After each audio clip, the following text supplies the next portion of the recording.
Hey everyone, welcome to all on my YouTube channel, that is Shakuntala Guide Classes. Hope you all are doing great. So today I am here with the new series of MCQs on accounting and today is our second part of this series. इससे पहले का first part मैं upload कर चुकी हूँ जहाँ पर हमने मोस्ट ऑफ जो है 10 से 15 क्वेश्चंस डिस्कस किए हैं। वहाँ पर मैंने आपको अच्छे से इंपॉर्टेंट क्वेश्चंस बताए हैं, उनको भी देख लेना और बाकी जितनी भी हमारी वीडियोस है वो सब जो है आपको चैनल पर मिल जाएगी। बस चैनल को सब्सक्राइब कीजिए, अपने फ्रेंड्स के साथ शेयर कीजिए और जितनी भी वीडियोस है उन सब का बेनिफिट लीजिए। आई होप वो सब आपके लिए बहुत यूज़फुल रहने वाली है। So let us start our today class and here is your first MCQ. देखिए यहाँ पर क्या दिया हुआ है, which one of the following statement is incorrect. आपको क्वेश्चन में बोला है कि इनमें से कौन से स्टेटमेंट इनकरेक्ट है। इस क्वेश्चन को ध्यान से करना, हर एक पॉइंट को, क्योंकि ये जो पॉइंट्स है ना यही आपके असर्शन एंड रीजनिंग के अंदर पूछे जाते हैं। तो देखो फर्स्ट पॉइंट क्या कहता है, marginal costing is a method of ascertaining cost. क्या मार्जिनल कॉस्टिंग एक मेथड है कॉस्ट को असरटेन करने का? अब आप लोग बहुत सारे बच्चे बोलेंगे कि यस मैम ये ट्रू है but this is false.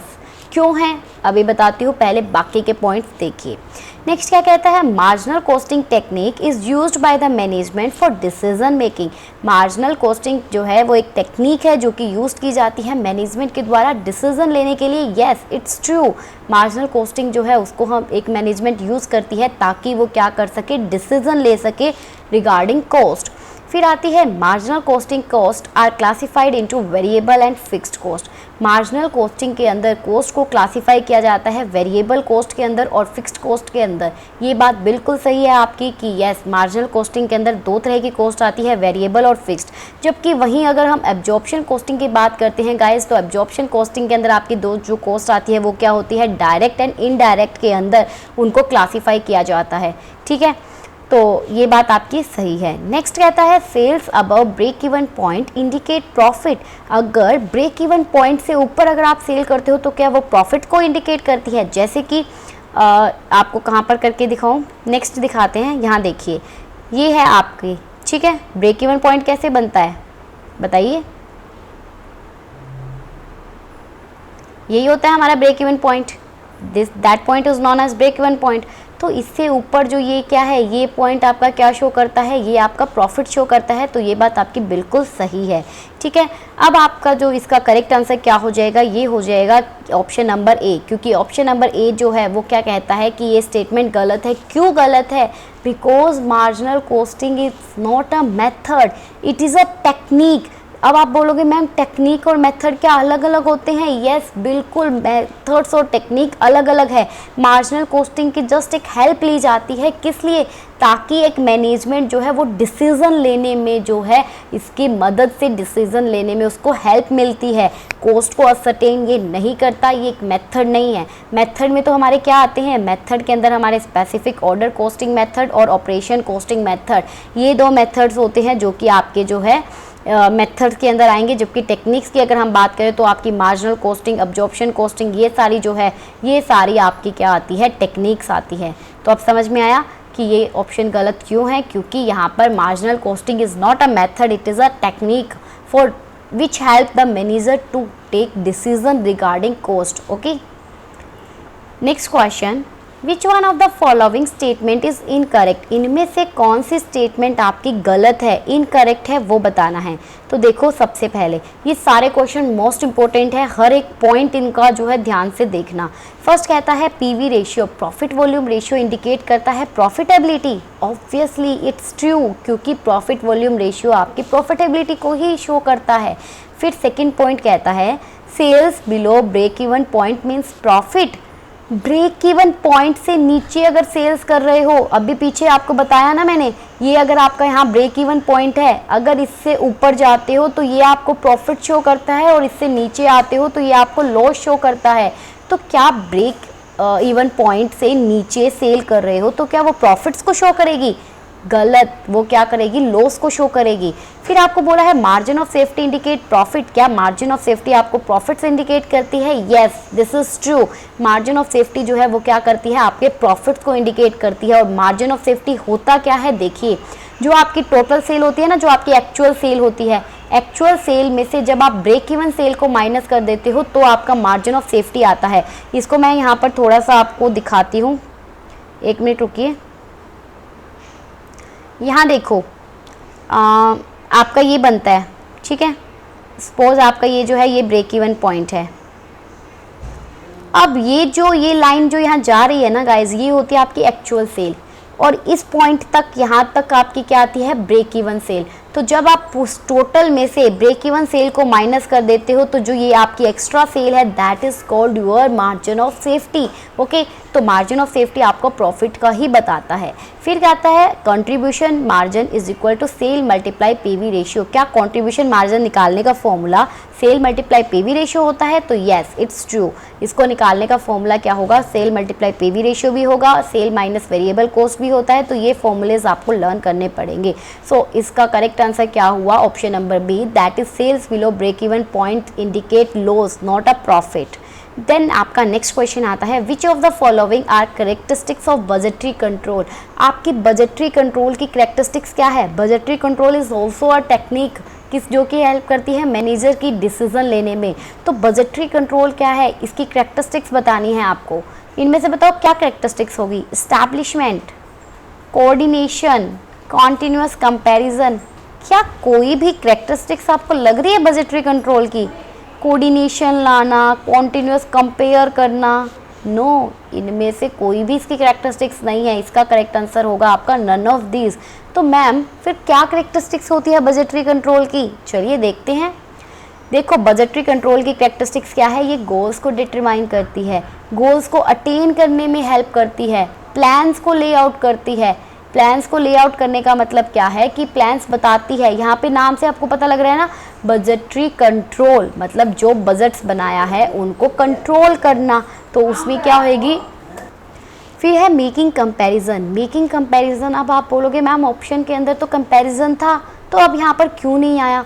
Because option में आपको कॉन्टीन्यूअस कंपैरिजन दिया था। कॉन्टिन्यू कंपेयर थोड़ी करते हो आप क्या करोगे, एक बार आपने जो है बजट बनाया, बजट जो है उसके अकॉर्डिंग आपने डिसाइड किया ये आपका बजट है, ये आपने अचीव करना है, वो परफॉर्मेंस कर लिया आपने, आपके एम्प्लॉय ने उसको परफॉर्म किया, फिर आप उसको कंपेयर करते हो। बट ये तो नहीं है कि कॉन्टिन्यूअस कंपेरिजन करते रहोगे। तो यहाँ पर कंपैरिजन की जाती है नो डाउट, और करेक्शन और रिवीजन किया जाता है। तो बेसिकली ये आप कह सकते हो ये एक स्टेप है, ये एक प्रोसेस है आपके बजटरी कंट्रोल की। ओके, फिर आपको जो मैंने वही सेल्स मार्जिन ऑफ सेफ्टी बताया वो आप यहाँ से भी देख लीजिए। ये आपका ब्रेक इवन पॉइंट है, ये आपकी क्या है, ये वाला ब्रेक इवन पॉइंट है, ये यहाँ पर टोटल रिवेन्यू कर्व है, ये आपका टोटल कॉस्ट कर्व है। तो यहाँ पर जो ये है ये आपको प्रॉफिट होता है, यहाँ पर आपको लॉस होता है। तो इस ब्रेक इवन पॉइंट से ऊपर जितनी भी आप सेल करते हो ये आपकी क्या कहलाती है, मार्जिन ऑफ सेफ्टी कहलाती है, और ये आपका प्रॉफिट का एरिया भी है, ये आपका प्रॉफिट का एरिया भी है। आपको 1 मिनट रुकिए, आपको मेरी फ़ोटोज़ की वजह से शायद कुछ दिख नहीं रहा होगा अब, ठीक है। वैसे मैंने आपको ये चीज़ें बता दी है तो आपको क्लियर हो गया होगा। अब चलते हैं हमारे नेक्स्ट क्वेश्चन की तरफ। कहीं पर किसी भी क्वेश्चन में डाउट हो तो प्लीज़ कमेंट सेक्शन में मुझे बता देना, मैं आपके डाउट्स को क्लियर कर दूंगी। Okay, next question on your screen, which one of the ratio is not included under the budgetary control ratio. आपको बताना है इन रेशियो में से कौन सा रेशियो जो है वो बजटरी कंट्रोल रेशियो में नहीं आता। तो इसको देखने के लिए सबसे पहले मैं आपको बताऊंगी कि बजटरी कंट्रोल में कौन कौन से रेशियोज़ आते हैं। तो चलिए देखते हैं। देखो हमारे पास 4 टाइप्स ऑफ रेशियो होते हैं। First one capacity ratio, second one activity ratio, third one efficiency ratio and fourth one होता है आपका कैलेंडर रेशियो। तो अब ये क्या है जल्दी से देखिए। कैपेसिटी रेशियो क्या है, ये रेशियो आपका इंडिकेट करता है extent to which budgeted hours of activities actually utilised, कि मतलब कितनी एक्सटेंट तक जो है जो बजट आवर्स बनाए गए हैं, जो आपने बजट एक आवर बनाए थे कि 2 घंटे काम करना है, 4 घंटे काम करना है, 5 घंटे में ये एक्टिविटी करनी है, वो एक्चुअल में कितने घंटे में उसको यूटिलाइज़ किया है, कितने घंटे में उसको निकाला है, वो बताता है कैपेसिटी रेशियो कि आपका काम करने की कैपेसिटी कितनी है। तो इसको निकालने का फॉर्मूला क्या होता है, actual hours work for production. आपने एक्चुअली में कितने घंटे काम किया है प्रोडक्शन करने के लिए, ठीक है। सपोज आपने 6 घंटे काम किया और आपका बजट क्या बनाया गया था कि आपने वो काम 5 घंटे में पूरा करना है, उसको मल्टीप्लाई करना है हार से, तो उससे पता लगेगा कि आपकी जो है कैपेसिटी कितनी है। आपने 6 घंटे काम कर लिया जबकि 5 घंटे में जो है वो काम करना था, तो उससे आप अपनी कैपेसिटी रेशियो निकाल सकते हो। फिर आता है आपका एक्टिविटी रेशियो। एक्टिविटी रेशियो क्या करता है, ये हेल्प करता है या यूज़ किया जाता है किस चीज़ को मेजर करने के लिए, level of activity attend during the budget period.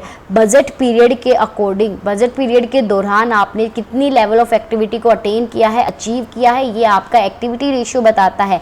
Activity ratio कैसे निकलता है, ये निकलता है आपका standard hours for actual production. Actual production करने के लिए कितना स्टैंडर्ड आवर्स जो है वो बनाया गया था, कितना आवर्स आपने यूज़ किया है प्रोडक्शन करने के लिए, और बजटेड आवर्स कितने बनाए थे, उसको मल्टीप्लाई करना है 100 से, ठीक है। फिर आती है आपकी एफिशिएंसी रेशियो। एफिशिएंसी रेशियो आपको क्या बताती है, लेवल ऑफ एफिशिएंसी, कितनी एफिशिएंसी का लेवल जो है वो अटेंड किया गया है एक बजटेड पीरियड के दौरान, मतलब आपने जो है कितनी एफिशिएंट तरीके से काम किया है। आपको मैंने 2 चीज़ें बताई थी, इफेक्टिव और एफिशिएंट। इफेक्टिव का मतलब क्या है, काम को पूरा करना, कोई मतलब नहीं कितनी कॉस्ट पे कर रहे हो, हाई कॉस्ट पे कर रहे हो, कम कॉस्ट पे कर रहे हो, कितने टाइम में कर रहे हो। बट एफिशिएंट का मतलब क्या है, काम को कम टाइम में कम कॉस्ट पर ज़्यादा अच्छे से करना, that is called your efficiency, ठीक है। तो उसको बोलते हैं एफिशिएंट रेशियो। तो इसको निकालते कैसे हैं, standard hour for actual production. आपने जो है एक्चुअल प्रोडक्शन जो किया उसके लिए कितने घंटे आपने लगाए, और एक्चुअल में आवर्स वर्क, और एक्चुअली में आपने कितने घंटे काम किया, मतलब स्टैंडर्ड कितना था और एक्चुअल में आपने कितने घंटे काम किया, उसको मल्टीप्लाई कर दोगे 100 से। फिर आता है आपका कैलेंडर रेशियो। कैलेंडर रेशियो क्या करता है, यूज़ किया जाता है मेज़र करने के लिए क्या चीज़, proportion of actual working days to budgeted working days in a budget period. एक बजट पीरियड के दौरान आप क्या देखते हो, एक्चुअल में कितना वर्किंग दिन है, उसको कितने बजटेड वर्किंग डे से, मतलब आपने बजट बनाया 6 हफ्ते में 5 दिन काम करेंगे और एक्चुअल में आप 6 दिन काम कर रहे हो, तो ये आपका क्या है, ये प्रोपोर्शन कौन बताता है, कैलेंडर रेशियो बताता है। तो इसको निकालते कैसे हैं, number of actual working days in a period by में budgeted working days for the period multiply में 100, उससे आपका कैलेंडर रेशियो निकल जाएगा। तो क्लियर हुआ सबको, 4 रेशियो कौन कौन से हैं, capacity, activity, efficiency, calendar. Capacity, activity, efficiency, calendar. तो अब देखिए यहाँ पर क्या होगा, कैपेसिटी, एक्टिविटी, एफिशिएंसी को हम प्रोडक्टिविटी भी कहते हैं। तो ये तीनों आपके बजटरी के कंट्रोल के रेशियो है, लेकिन कैश रेशियो हमने ऐसा कुछ भी नहीं देखा। यहाँ पर कौन सा रेशियो नहीं है, यहाँ पर कैलेंडर रेशियो आएगा कैश की जगह, ठीक है। तो आपका करेक्ट आंसर क्या होगा, ऑप्शन नंबर डी। फिर आता है next question, master budget is prepared by the, जो मास्टर बजट क्या होता है, that is the summary of all the budget. सभी फंक्शनल बजट की समरी जो होती है, जो उन सबको इंक्लूड किया जाता है, उसको बोलते हैं मास्टर बजट। तो मास्टर बजट कौन बनाता है, मास्टर बजट बनाती है कमेटी। आपके ऑर्गेनाइजेशन की कमेटी जो है वो क्या बनाती है, मास्टर बजट बनाती है, ना ही कोई मैनेजर बनाएगा, ना ही कोई एम्प्लॉइज बनाएगा। Clear to everyone. Next question on your screen, which one of the following statement is not correct. इनमें से कौन से स्टेटमेंट सही नहीं है वो बताना है। हर एक स्टेटमेंट को ध्यान से पढ़ेंगे। फर्स्ट क्या कहता है, all cost concept are not relevant in decision making. सारे के सारे कॉस्ट कॉन्सेप्ट जो है वो रेलिवेंट नहीं होते, इंपॉर्टेंट नहीं होते डिसीजन लेने के लिए। सारे के सारे कॉस्ट कॉन्सेप्ट में जैसे कि आपकी fixed cost, variable cost, full cost, semi variable cost, सारे के सारे कॉस्ट की तो ज़रूरत नहीं होती हमें डिसीजन लेने के लिए, सारी इंपॉर्टेंट भी नहीं होती। सबसे इंपॉर्टेंट हमारे लिए क्या होती है, वेरिएबल कॉस्ट सबसे इंपॉर्टेंट कॉस्ट होती है जो कि ज़रूरी होती है डिसीजन लेने में। तो इसीलिए ये स्टेटमेंट आपके बिल्कुल सही है। फिर क्या आता है second statement, a manager is frequently required to make decision which involve alternative choice. एक मैनेजर जो है उसको क्या है, ज़रूरत होती है किस चीज़ के, डिसीजंस लेने की, जिसके अंदर बहुत सारे अल्टरनेटिव चॉइस होते हैं। तो ये बात भी आपके क्या है, सही है कि उसको क्या करने पड़ते हैं, बहुत सारे अल्टरनेटिव चॉइस में से उसको डिसीजन लेना पड़ता है। फिर आती है आपके C option, decision making is a future oriented activity. Obviously decision आप किस लिए लेते हो, ताकि फ्यूचर की एक्टिविटीज़ के लिए लेते हो, पास्ट को देखते हुए आप जो है डिसीजन लेते हो फ्यूचर्स का, तो उसे बोलते हैं डिसीजन मेकिंग जो है वो एक फ्यूचर ओरिएंटेड एक्टिविटी होती है। फ्यूचर को देखकर डिसीजंस लिए जाते हैं। आज अगर आपने कोई डिसीजन लिया है, आपने ये डिसाइड किया है मुझे JRF करना है, किस लिए? Because your future vision is that you want to clear PhD, you want to become a professor in college, so that's why आपने क्या किया, आपने ये फ्यूचर को देखते हुए डिसाइड किया। फिर ये तीनों ही आपके स्टेटमेंट क्या है, सही है। फिर आता है option number D. Option D क्या कहता है, all cost are relevant in decision making. क्या सारी की सारी कॉस्ट रेलिवेंट होती है, इंपॉर्टेंट होती है डिसीजन लेने में? ये ए और डी ये दोनों तो क्या हो गए, एक दूसरे के कॉन्ट्राडिक्ट हो गए ना। तो हमने देखा ऊपर ए ऑप्शन सही है, तो इसका मतलब option D is incorrect statement in this question. Clear to everyone? Okay, so option D जो है वो आपका क्या हो जाएगा, सही हो जाएगा। इस क्वेश्चन का मतलब ये एक इनकरेक्ट स्टेटमेंट है। Next question on your screen, which of the cost is related with decision making. Decision लेने के लिए कौन सी कॉस्ट होती है रिलेटेड? अभी अभी बताया पीछे, कौन सी cost? Fixed cost? Not. Marginal cost, जिसको हम वेरिएबल कॉस्ट भी बोलते हैं। तो मार्जिनल कॉस्ट या वेरिएबल कॉस्ट जो मैं बोलूँ वो क्या है, आपकी रिलेटेड होती है डिसीजन लेने के लिए, जबकि फुल कॉस्ट भी रिलेटेड नहीं होती। ठीक है, फिर आता है आपका next question, which one of the factor is not influencing pricing decision.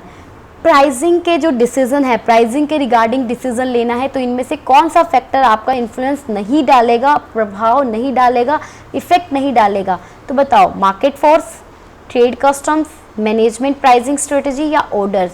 Market force भी इफेक्ट डालेगा अगर आपने डिसीजन लेना है, ट्रेड कस्टम्स भी इफेक्ट डालेंगे, मैनेजमेंट का प्राइसिंग स्ट्रेटजी भी इफेक्ट डालेगा, बट ऑर्डर्स, ऑर्डर क्या इफेक्ट डालेगा आपके प्राइसिंग डिसीजन पर? ऑर्डर कोई इफेक्ट नहीं डालेगा। क्या ऑर्डर दे रहे हो, दैट डजंट मैटर।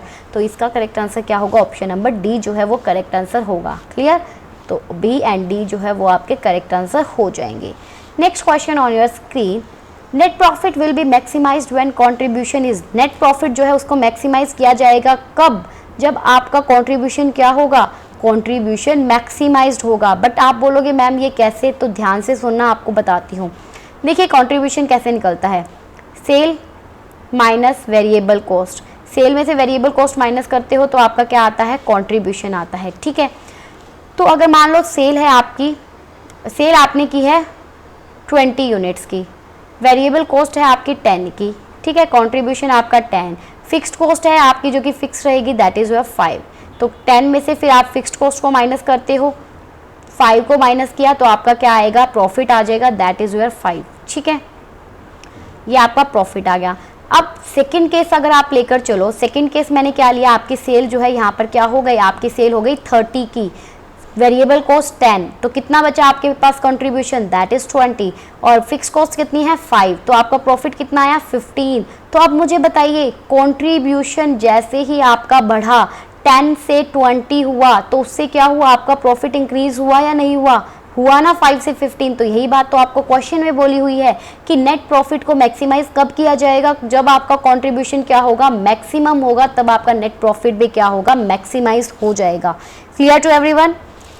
तो फिर नेक्स्ट क्वेश्चन आता है, responsibility accounting is a system of dash where responsibility is assigned for the control cost. Responsibility accounting एक सिस्टम होता है किस चीज़ का, जहाँ पर आप रिस्पॉन्सिबिलिटी असाइन करते हो कॉस्ट को कंट्रोल करने के लिए। तो ऑब्वियसली रिस्पॉन्सिबिलिटी अकाउंटिंग क्या है, एक कंट्रोलिंग का ही तो सिस्टम है, कंट्रोलिंग का सिस्टम है, तभी तो वहाँ पर रिस्पॉन्सिबिलिटी असाइन की जाती है जिससे कॉस्ट को कंट्रोल किया जा सके। तो आपके क्वेश्चन में ही इसका आंसर था, बस आपको क्वेश्चन ध्यान से पढ़ना होता है। तो इसका करेक्ट आंसर क्या होगा, कंट्रोल। सो गाइज, ये थे हमारे आज के कुछ क्वेश्चन। आई होप ये जो क्वेश्चन आपके लिए यूजफुल होंगे, और ऐसे ही जो है हमारे चैनल पर बने रहिए, आपको डेली की न्यू वीडियोज़ मिलेगी, इंपॉर्टेंट वीडियोज़ मिलेगी। And yes, don't forget to share with your friends, and yes subscribe my YouTube channel. और जो भी इस पे वीडियोस है प्लीज़ उनको देखो, बहुत ज़्यादा बेनिफिशियल है, बहुत कुछ यहाँ पर हो चुका है, आपकी कंप्लीट एक यूनिट हो चुकी है अकाउंटिंग की, बिजनेस इकोनॉमिक्स के आपके कंप्लीट एमसीक्यू हो चुके हैं, इतने सारे एमसीक्यूज़ हैं। तो इसलिए प्लीज़ चैनल को सब्सक्राइब करते रहिए और चैनल पर बने रहिए। Thank you so much for watching the video. मिलते हैं आपसे नेक्स्ट वीडियो में। Bye bye, take care, happy learning.